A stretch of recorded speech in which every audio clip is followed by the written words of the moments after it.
Alright, hey everyone. Mindsuckers here, back with you.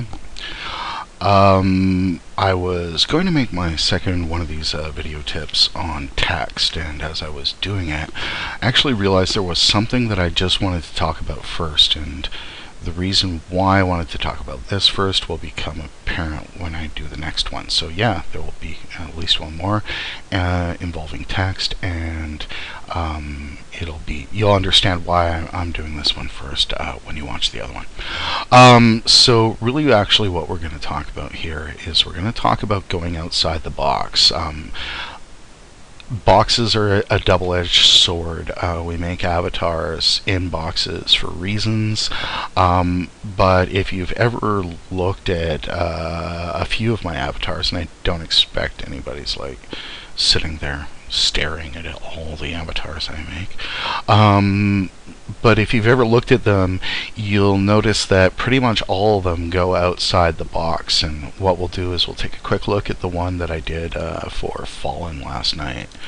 And if we look at that, basically there's a couple of things just to keep in mind about it. Like if we go up to the hair, I've gone outside the box with the hair, gone outside the box with the knees. And if we look down here, the hand is kind of gripping onto the edge of the box, and I left this little maple leaf under here just as kind of a personal joke between Fallen and myself. And really it doesn't take a ton of time. The impact is subtle, but I think definitely worth it. So we're going to just talk about why. People talk to me a lot and they say, hey Mind Circus, your avatars are just not like other people's, and it really boils down to the fact that I just don't make them like other people. And I make them the way I do because it kind of opens up the creative avenues a little bit, and I can do things like, popping knees out of frames and stuff like that. But let's take a look at it. Like I said last time, every avatar is going to start with a 2000 by 2000. And then I'm going to go ahead and color the background black. I color the background black because chat backgrounds are black, and if I want to start incorporating my avatar into the background and give it that feeling that it's part of the environment, I'm definitely going to go ahead and start with a black background, because it shows me exactly how everything's going to fade in at any given point. The next thing I'm going to do is I'm going to grab a picture. The picture that I have here at this point is of, let me just close this window. The picture that I have here at this point is one that I grabbed last night. I really like this picture. I love the way she pops out. She's totally active, and there's this interesting kind of mischievousness about this picture that I really like. So I'm going to grab this picture, and I'm going to copy it, and I'm just going to paste it as a new layer into here.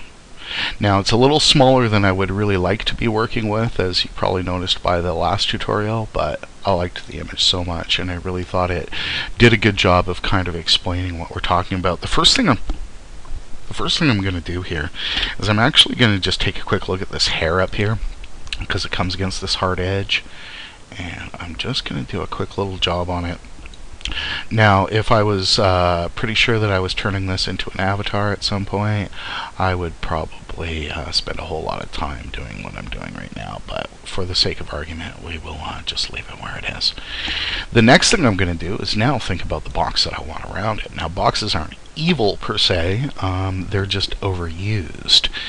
And I'm going to put a box down bit, and I like how her hands are there, so I'm actually going to make this box kind of straddle these hands. Now, one of the bonuses to this method has already come into place.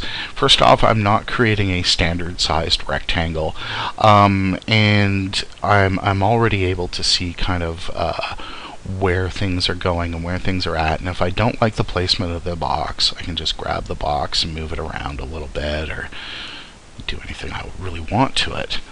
But I kind of like how that's going to look here at this point. Let me bring that back in a little bit. There we go. And then the next thing I'm going to do with it at this point is I'm going to grab my texture to put over it, because everything's got to have some kind of interesting texture. So I'm just going to pop Google and I'm going to look for paper texture, and we will go to the image search and just find something nice. This one's looks kind of nice, and we'll just grab the first one we see for our demonstration. We'll hit view image. It'll take a few seconds to load because of course it's huge. While that happens in the background, I'm just going to make sure that everything here is the way I want it to be. And this is taking entirely too long. Let's grab a different texture, paper texture here. This one looks nice. View original image. That's beautiful. Alright. We'll copy the image. We'll paste that as a new layer. And again, getting back to the point, we're working on a canvas at this point, so we don't need to. We can make things any way we want. We're not forcing things into a style. So what I'm going to do here is just fade the opacity on this a little bit so I have a good idea of how it looks. And then I am going to shrink it so it kind of fits that box. Probably a little more. And if I go back to the first layer, make a selection out of the inside of the box and then invert it, take the other layer, delete, and now I've got a texture that'll work. It's serviceable. It may not be perfect, but again, if I'm going to go ahead and with this avatar, I might take some other steps with it. The next thing I'm going to do now at this point is I'm just going to grab a fairly large eraser brush and give a good idea of how this is all going to start to come together. So if we start to erase it from the background, we start to get a good idea of how that's going to work. And that's not bad. Obviously, if I'm making an avatar out of this, I'm spending all the time in the world at this point making sure these edges are correct.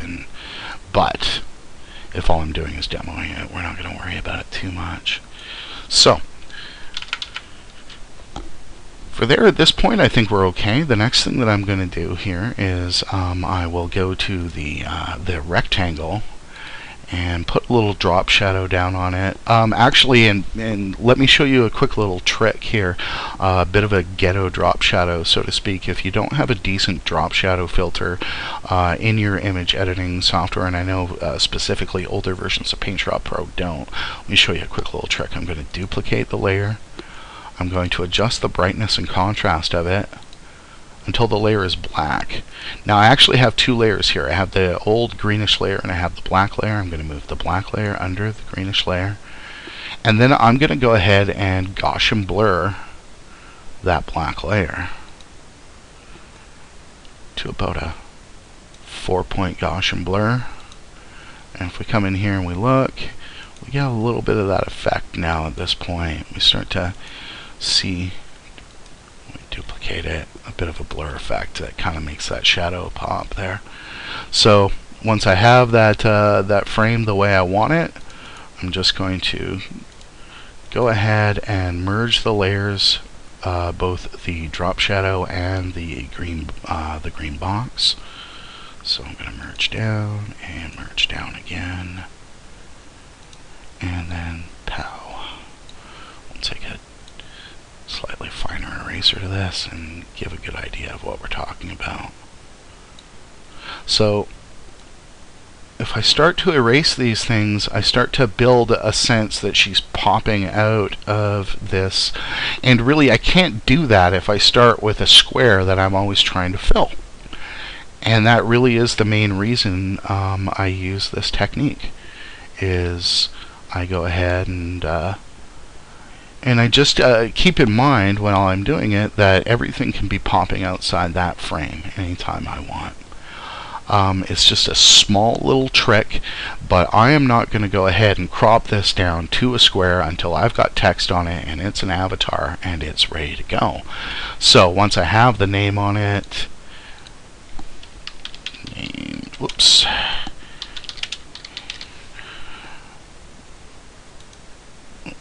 And we'll just, so we can see the text for the moment. Once I have that name on it is when I'm going to go ahead and start thinking about doing things like making sure that it's the right size, etc. So once the avatar is done, I'm going to crop it up, and I'm going to leave it like that. Now again, since we're going always against a black chat background, we can get away with all these little tricks here. So that really is it. I may finish this avatar, but I just encourage you to, at all points, go ahead and just make sure that you're not restricting your creativity by putting yourself in a box, so to speak.